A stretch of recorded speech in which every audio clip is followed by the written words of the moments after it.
Bonjour à tous et à toutes, c'est Julie et je vous retrouve aujourd'hui pour la dernière vidéo de 2024 où on va parler du climat actuel et puis de la nouvelle lune qui aura lieu dans le signe du Capricorne le 30 décembre. Alors je vous retrouve pour cette dernière vidéo dans la nature. Je suis contente que le temps me le permette, il fait un peu frais mais c'est agréable et surtout il ne fait pas trop humide et donc je vais pouvoir vous proposer cette vidéo entourée de nature comme j'aime à le faire, donc je suis contente de ça. On a un climat en ce moment qui nous amène à boucler certaines choses, qui nous amène à terminer certains processus, certaines phases de nos vies. Vous pouvez le sentir depuis un certain temps. On a quelque chose qui est en train vraiment de se terminer sur un, deux, plusieurs plans de nos vies ou de manière générale. Ça peut être extérieur avec des choses assez concrètes, la fin d'un emploi, la fin d'un lieu de vie, la fin d'une relation, peut-être le départ aussi de certaines personnes qui passent dans l'autre monde.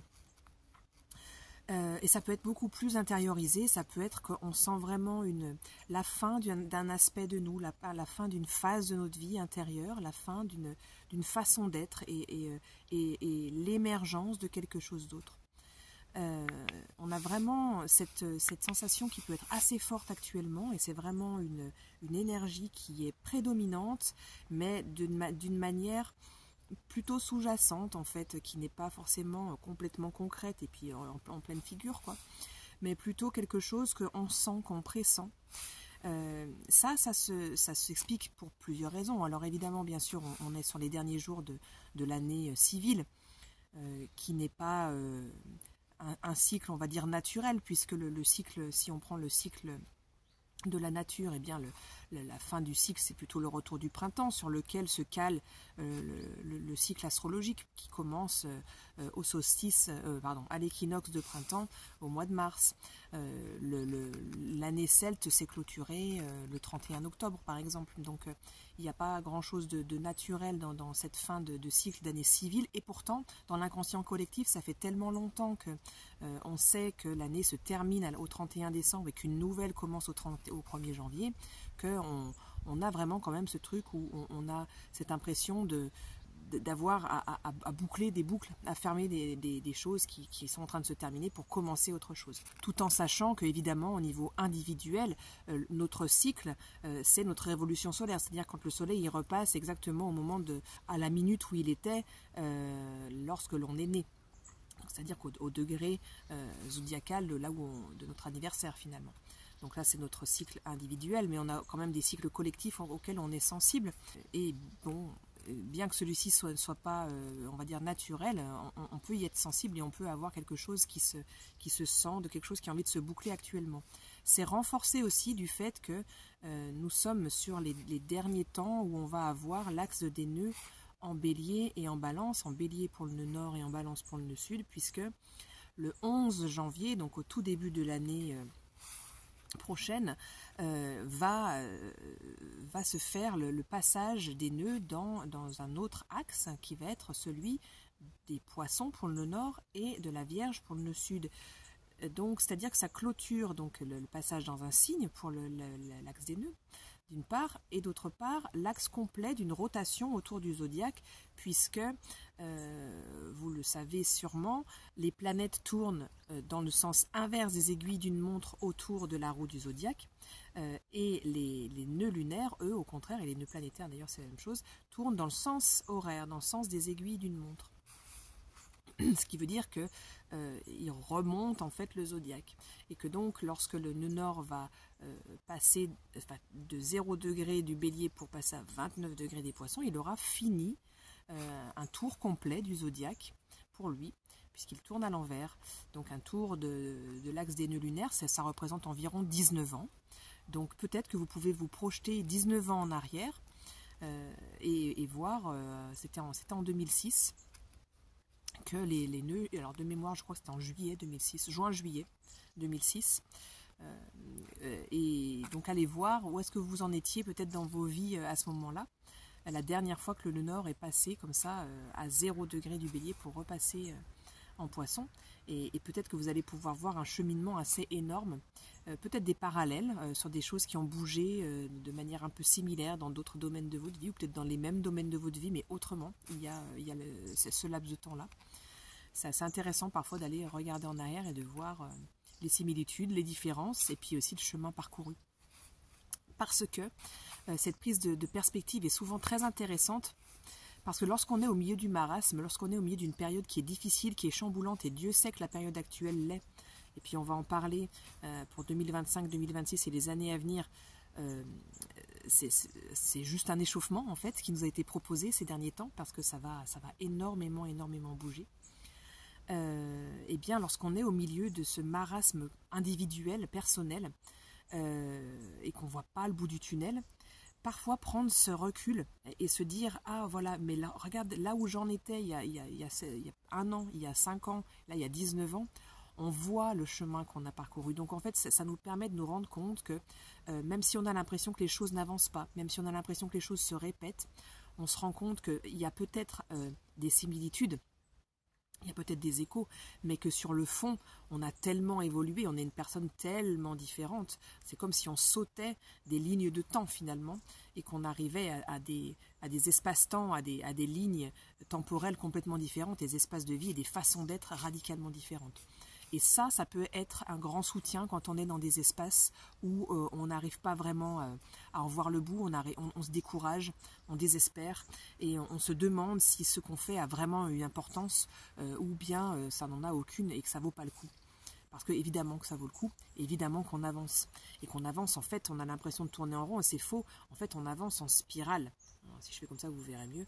Et on avance en spirale, et en plus, on avance voilà, comme les planètes d'ailleurs, hein, encore une fois, ce qui est en haut est comme ce qui est en bas. On tourne autour du Soleil, et nous les planètes, et le Soleil tourne dans la galaxie. Mais en fait, on avance aussi en même temps. Ça tout le monde ne le sait pas. Les planètes, elles avancent, ça tourne et ça avance. En fait, ça fait comme une espèce de spirale avançante, quoi. C'est la même chose dans nos vies, en fait. On a l'impression de tourner en rond et c'est faux. Voilà. Voilà pour la petite introduction. Donc voilà pour ce climat de fin, de choses qui sont en train de se boucler, où on sent vraiment l'appel à la fois de quelque chose qui nous pousse en avant, et à la fois il y a des choses qui sont à boucler. Bon, c'est un peu toujours le cas. On n'a jamais, ou presque jamais dans nos vies, des passages de on-off, on passe au tac de quelque chose à autre chose radicalement. C'est toujours assez graduel finalement. Mais c'est quelque chose qui est vraiment renforcé actuellement. C'est aussi renforcé du fait que nous avons quitté le signe du Sagittaire il y a quelques jours, au moment du passage du Soleil sur le tropique du Capricorne, et donc le passage dans le solstice d'hiver en l'hémisphère nord avec le signe du Capricorne qui débute. Mais jusqu'au 21 décembre, nous étions dans le signe du Sagittaire, où avec le Sagittaire, on a vraiment cet élan, cet enthousiasme, et puis on a cette ligne de mire, on sait où on va, on arrive à déterminer notre objectif et à y aller avec foi. Et on a vraiment cette motivation qui peut renaître avec le Sagittaire. C'est souvent une période qui est assez joyeuse et qui coïncide avec l'Avent pour les chrétiens, où on a vraiment cet espoir qui renaît avec la joie de bientôt célébrer Noël, et ça se retrouve dans l'énergie du Sagittaire.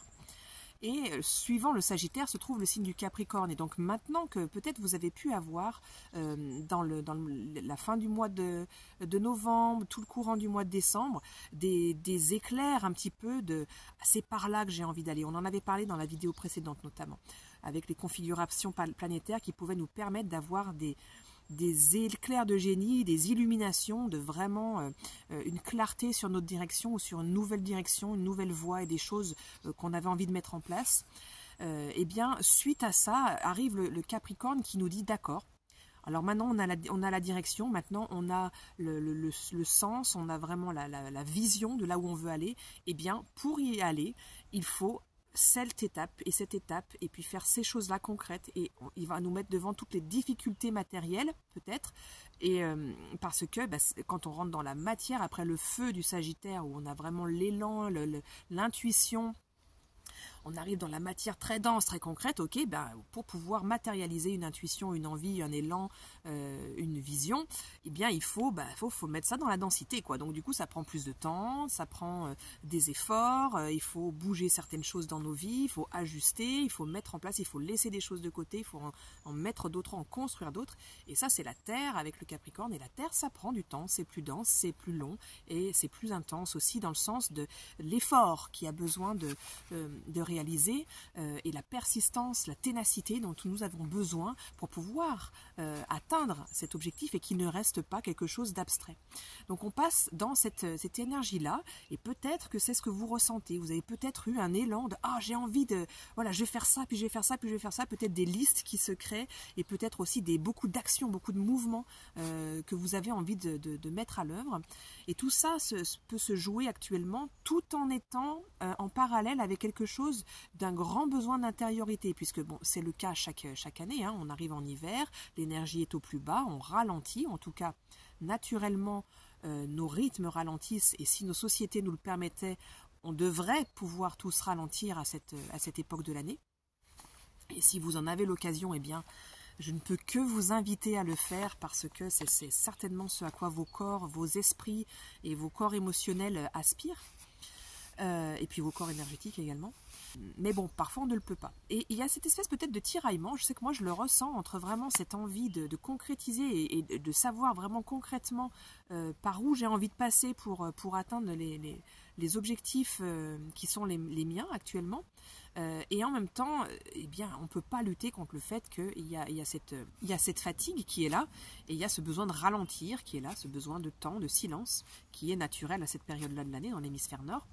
Mais il y a aussi cette énergie-là qui est accentuée par la rétrogradation d'encore un certain nombre de planètes. Bon, il n'en reste plus énormément, mais surtout, nous avons la planète Mars qui est rétrograde. Et Mars, c'est la planète qui nous parle justement de notre énergie de vie, de notre boost, de notre élan, notre énergie tout court, en fait. Donc, c'est ce qui nous fait bouger, c'est ce qui nous fait nous mettre en action, Mars. Alors, quand Mars est rétrograde, eh bien forcément, l'action, elle est ralentie. Donc, ça vient vraiment accentuer ce besoin d'introversion, ce besoin d'introspection, ce besoin de ralentir, ce besoin de s'écouter et ce besoin de revenir à soi, de revenir à l'intérieur. Donc c'est là qu'est dirigée notre action, vers l'intérieur. Et ça va être encore renforcé à partir du début du mois de janvier, le 6 janvier exactement, lorsque Mars en rétrogradant va repasser dans le signe du Cancer, dans lequel il va rester jusqu'au 24 février. Donc on va avoir une longue période d'introversion. Le Cancer est le signe introverti de référence. C'est le signe qui a besoin de se sentir en sécurité dans son intériorité pour pouvoir aller à l'extérieur. Lorsqu'il a pu observer que l'extérieur était sécure, il peut aller plus facilement vers l'extérieur. Mais il a besoin de s'assurer de sa sécurité avant de pouvoir aller vers l'extérieur. Le Cancer également est un signe qui est régi par la Lune. C'est un signe hautement émotionnel, hautement sensible et aussi intuitif. Mais on va parler surtout de la sensibilité et de l'émotivité, puisque le Cancer, son objectif, lui, c'est de devenir autonome au niveau de ses émotions, au niveau de ses besoins émotionnels, au niveau de sa vie émotionnelle, au niveau de sa sensibilité.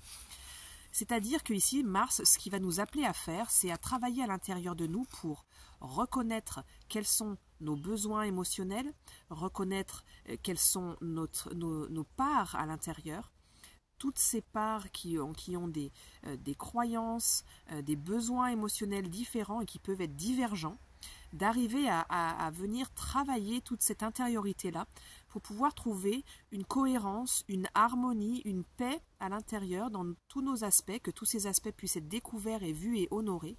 Ça demande un petit peu de travail, ça demande de l'attention. Pour faire que ensuite, à l'extérieur, on puisse avoir un rapport à l'extérieur, un rapport à l'autre qui soit pacifié, qui soit harmonisé et qui soit beaucoup plus juste finalement et beaucoup plus authentique, puisque on aura cette justesse, cette authenticité et cette responsabilité en fait là de notre vie intérieure et qu'on ne fera plus porter sur l'extérieur. Ce n'est pas aux autres de prendre la responsabilité de pourquoi nous sommes en colère, pourquoi nous sommes tristes, pourquoi nous avons peur. Hein, c'est malheureusement bien souvent comme ça qu'on grandit parce que c'est le modèle extérieur où on est en colère et on fait porter à l'extérieur notre colère. C'est ta faute si je suis en colère, c'est la faute de cette situation, c'est la faute de cette personne. Alors que non, c'est parce que nous, on est en réactivité à l'intérieur et qu'on a besoin d'aller voir ce qui nous met en colère et qu'on a besoin de pouvoir l'exprimer ensuite par la suite quand on est au clair intérieurement, à l'extérieur, si c'est nécessaire et si c'est pertinent avec la personne qui va et pouvoir avoir des discussions qui soient constructives et qui vont pouvoir vraiment nourrir la relation. Parce que la relation à soi est déjà suffisamment nourrie. Mais on voit bien que ça passe d'abord par un rapport intérieur qui est conscientisé et qui est harmonisé et où on voit vraiment l'intégralité de notre paysage intérieur. Pour pouvoir avoir cette sécurité intérieure, cette maturité émotionnelle qui sont les buts du cancer, encore une fois, pour pouvoir faire en sorte qu'on soit une personne autonome et qui puisse aller à l'extérieur, aller dans le monde, dans la vie, avec cette autonomie-là, avec cette sécurité-là intérieure et sans faire peser sur l'extérieur ses besoins émotionnels et ses vécus émotionnels d'une part. Et d'autre part, si on se connaît si bien à l'intérieur, eh bien, on va pouvoir aller vers l'extérieur en s'assumant et en montrant qui l'on est et en allant vraiment boucler ce processus d'individuation pour pouvoir aller dans le monde en étant réellement qui on est, en ne cachant plus certaines parts de nous, en assumant qui nous sommes, ce qui ne veut pas dire imposer, hein. Il faut bien différencier les deux, il ne faut pas faire l'amalgame, mais bien assumer qui l'on est et pouvoir réellement être qui l'on est dans son unicité, dans son authenticité, et pleinement dans la personne que l'on est et dans finalement les orientations que l'on veut donner à sa vie et ce qu'on a envie de construire dans sa vie. Ça va pleinement dans le sens du fait de boucler ce cycle de 1 an et demi de passage du nœud nord dans le signe du Bélier, dont Mars est régent, hein, pour rappel, qui vise cette unicité, cette authenticité, le fait d'aller dans le monde en étant qui l'on est. Ça va être renforcé ensuite par la présence de Pluton qui est en Verseau, hein, qui est un signe qui cherche vraiment à pouvoir aller dans le collectif, mais en ayant sa spécificité, son unicité et sa bizarrerie même un peu, hein, vraiment les choses où on ressemble à personne et qu'on assume ça. Et puis ça va également, si on a réussi à vraiment faire ce travail à l'intérieur, lorsque à la fin du mois d'avril, Mars sera repassé intégralement dans le signe du Lion, il va pouvoir, entre fin février et avril, vraiment en repassant en Lion, Mars va nous amener en Lion à agir vraiment pleinement sur nous mettre au centre de nos vies pour rayonner et en rayonnant vraiment notre authenticité, notre unicité, mais qui va du coup être complètement harmonieuse et pas du tout imposée parce que on aura fait ce travail en fait d'intériorisation et d'assimilation comme on vient d'en parler assez longuement. Comme il s'agit en plus ici d'un passage qui va nous amener vers un axe des nœuds avec le nœud nord en Poisson, où en fait il va nous être demandé de nous mettre au service du collectif, vraiment, et à partir d'un espace qui est vraiment purifié, c'est-à-dire pas un espace égotique, c'est-à-dire je ne vais pas me mettre au service prétendument en ayant à l'intérieur une envie de me mettre en avant, bon, le service est quelque part accessoire parce que j'ai envie de nourrir mon image de moi et ce que le collectif va pouvoir me refléter parce que je suis une si bonne personne et que donc il faut m'honorer, ce qui serait vraiment une façon un peu biaisée d'aller se mettre au service et complètement détournée finalement. Non, au contraire, ici, on nous demande, une fois qu'on s'est assumé dans qui l'on est, une fois qu'on a pu déterminer vraiment, avec ce passage dans le Sagittaire, aidé par l'opposition Mercure-Jupiter dans leurs signes respectifs, enfin dans les signes opposés plutôt, où on a pu avoir vraiment ces éclairs de génie, mais c'est là que j'ai envie d'aller. Si on peut vraiment aligner cette vision-là avec des actes concrets grâce au Capricorne et avec une intériorisation qui va nous permettre d'aligner notre être juste et de montrer qui l'on est, eh bien on va pouvoir vraiment généreusement se donner au monde, non pas dans un axe sacrificiel hein, qui est complètement un détournement, une distorsion totale de l'axe Poisson Vierge, pas du tout dans le sacrifice, mais bien dans le don de soi, dans le à la fois se respecter soi, ce qu'on apprend aussi tout à fait avec ce passage du Mars rétrograde en Cancer, et là où est-ce que je vais pouvoir me donner en étant, en apportant un service au monde, en me mettant au service, en me mettant à l'écoute. Je suis entourée d'oiseaux qui m'accompagnent en même temps que je suis en train de vous parler, c'est superbe. Je viens de voir passer une buse, un faucon, un jet, c'est super. Donc j'étais en train de dire que si on se met vraiment au service et donc à l'écoute finalement de quels sont les besoins, quels sont les besoins dans le monde, quels sont les espaces qui moi me touchent en fait vraiment.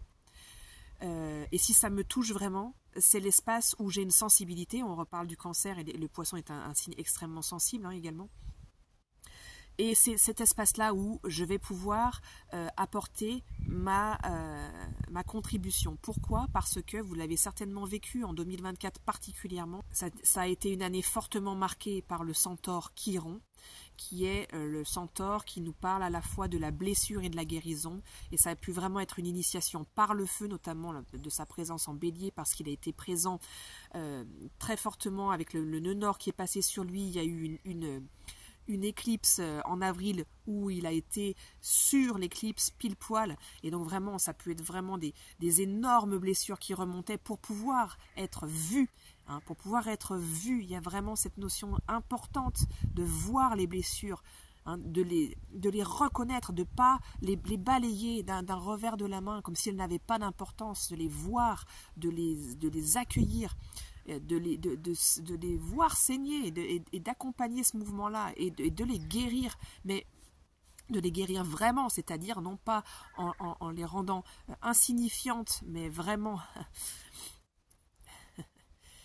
je souris car je vois à nouveau une buse qui passe, donc c'est vraiment... ça nous renforce vraiment dans l'idée de voir ces espaces-là, vraiment les voir, et les voir de haut. C'est-à-dire pas rester empêtré dedans et de les voir une fois qu'on les a vraiment vécus. Et pour ça, il faut vraiment être dedans. Là, pour le coup, c'est pas le moment de la prise de perspective. Mais une fois qu'on les a vraiment vécus de l'intérieur, revécus, accompagnés, il y a une distance qui se prend. Et de les voir comme faisant partie de notre chemin. Et cette distance, elle se fait avec Chiron, puisque lorsque vraiment la blessure, elle a été intégrée, guérie, et qu'elle fait partie de nous de manière reconnue, guérie et assimilée, eh bien c'est ces espaces-là, les espaces où on peut vraiment aider les autres, c'est les espaces qu'on connaît, c'est les espaces qu'on a traversés, c'est les espaces où on en a vraiment bavé, où on a, merci de m'accompagner à la buse, je ne sais pas si vous l'entendez, elle est vraiment tout près, c'est super. Et donc ces espaces-là, c'est là où on a souffert, c'est là où on a versé nos tripes sur le sol, quoi, qu'on peut aider les autres. On ne peut pas aider les autres sur des trucs qu'on n'a jamais connus. On ne peut pas aider les autres sur des espaces, sur des difficultés qu'on n'a jamais rencontrées dans notre vie. C'est pas possible, parce que sinon, on reste dans de la théorie et ça n'a aucune valeur. Ça n'apporte pas de clé de guérison. On peut aider les autres dans les espaces où on a vraiment souffert et où on a vraiment guéri et où on a avancé, on est 3 pas de plus loin sur le chemin. C'est là que y a le truc d'humilité qui va être vraiment ramené dans notre année 2025-2026 avec l'axe Vierge Poisson, où la Vierge va vraiment nous ramener à cette humilité. Encore une fois, il faudra bien distinguer, mais on aura le temps d'en parler, humilité et humiliation. C'est pas du tout la même chose, mais on parle vraiment d'ici d'humilité, où je sais quel est mon chemin, je sais quelle est sa valeur. Cette valeur n'est pas supérieure aux autres parce que je suis 3 pas plus loin sur le chemin, mais je sais que je suis 3 pas plus loin sur le chemin, c'est-à-dire que je ne suis pas en train de me rabaisser et je ne suis pas en train de me mettre plus haut. C'est ça la véritable humilité, c'est pas de me mettre plus bas que les autres, c'est de reconnaître sa véritable valeur, de reconnaître ce qu'elle peut apporter aux autres, et c'est pas plus que ça, et c'est pas mieux que les autres. Mais là, j'ai quelque chose à apporter avec ma spécificité, avec mon unicité, comme on vient d'en parler, avec les signes qui nous aident sur notre processus d'individuation, et avec cette humilité, cette connaissance de soi, eh bien, on va pouvoir être un véritable guérisseur guéri, qui est vraiment la nature ultime de Chiron, et qui va pouvoir nous aider à nous mettre au service, et ça passe parfaitement bien en termes de synchronicité avec ce passage du nœud nord en Poisson pour 1 an et demi à partir du mois de janvier 2025. Et donc il est intéressant de noter que pour vraiment les derniers temps où le nœud nord est en train de finir son circuit et son passage dans les premiers degrés du Bélier, du coup, il finit ce passage-là en sextile à Pluton et en trigone à son maître Mars, qui viennent l'aider avec donc cette rétrogradation de Mars, comme on vient d'en parler, et puis ce passage direct en Verseau de Pluton dans le premier degré, où il vient nous travailler avec ce besoin d'individuation et ce besoin d'émancipation. On a vraiment ce travail vraiment en profondeur de quelles sont nos motivations, où est-ce qu'on peut avoir plus d'empathie avec le Cancer, envers soi-même et puis à l'extérieur, pour pouvoir être soi, aller vers l'extérieur dans sa direction qu'on sait fixer instinctivement en fait, avec le Bélier, mais de manière qui ne soit pas imposée pour les autres et écrasante et qui ne soit pas dominante, mais qui soit vraiment ouverte en fait et empathique, autant vers l'extérieur qu'à l'intérieur. On a ça qui est intéressant, puis on a aussi du coup le nœud sud qui va former les mêmes aspects à l'opposé, donc il va être en sextile à Pluton et puis donc le nœud sud va être en sextile à Mars et puis en trigone à Pluton, donc avec les mêmes influences pour pouvoir vraiment retravailler ces derniers aspects de notre relation cette fois-ci à l'autre, cette relation qui va nous permettre d'être avec les autres sans s'oublier soi et sans oublier ses besoins émotionnels dans la relation à l'autre, pour que la relation puisse être authentique et puis que l'autre puisse être au courant de ce qui se passe pour nous et sans le faire porter à l'autre comme on le disait tout à l'heure. Donc ça c'est intéressant.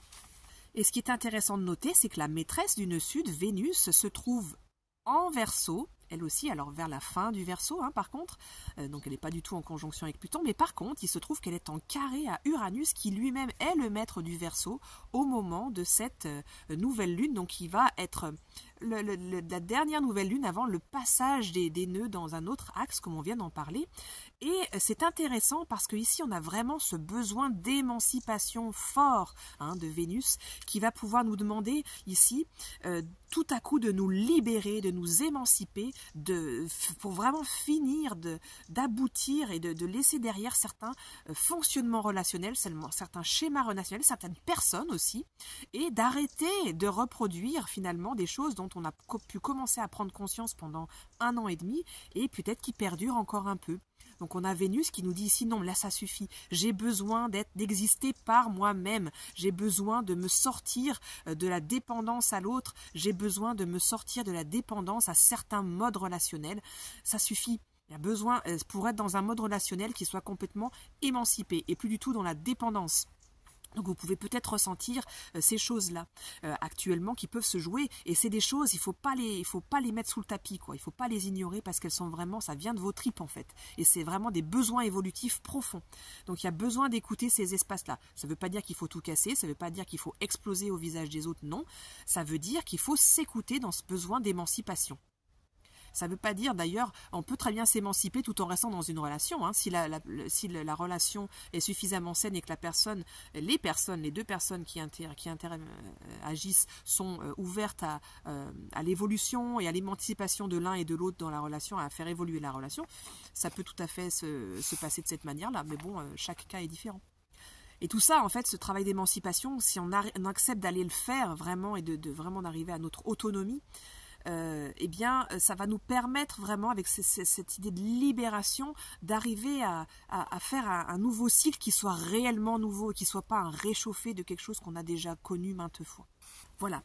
Je vais m'arrêter là. J'ai pas tout abordé, mais la vidéo commence à être déjà un petit peu longue. Donc, je vais m'arrêter là pour aujourd'hui. On va se retrouver assez vite puisque j'ai pas mal de nouveaux projets pour 2025. On va se retrouver bien évidemment pour la prochaine pleine lune, mais je publierai une vidéo sur 2025 justement, là, de début janvier. Et puis, ouais, j'ai pas mal d'autres projets dont je vous parlerai début 2025, notamment la création d'un Tipeee en fait pour pouvoir un peu monétiser ma chaîne, parce que je ne veux pas passer par par les publicités de Google en fait et de YouTube. Donc j'ai réfléchi à une autre façon de faire. Je suis en train de finaliser un grand travail pour les contreparties de ce Tipeee. Et puis voilà, j'ai pas mal d'autres projets dont je vous parlerai ultérieurement, mais on se retrouvera bientôt pour de nouvelles vidéos. Et je vous remercie d'avoir regardé cette vidéo. Merci pour votre attention, merci pour votre fidélité.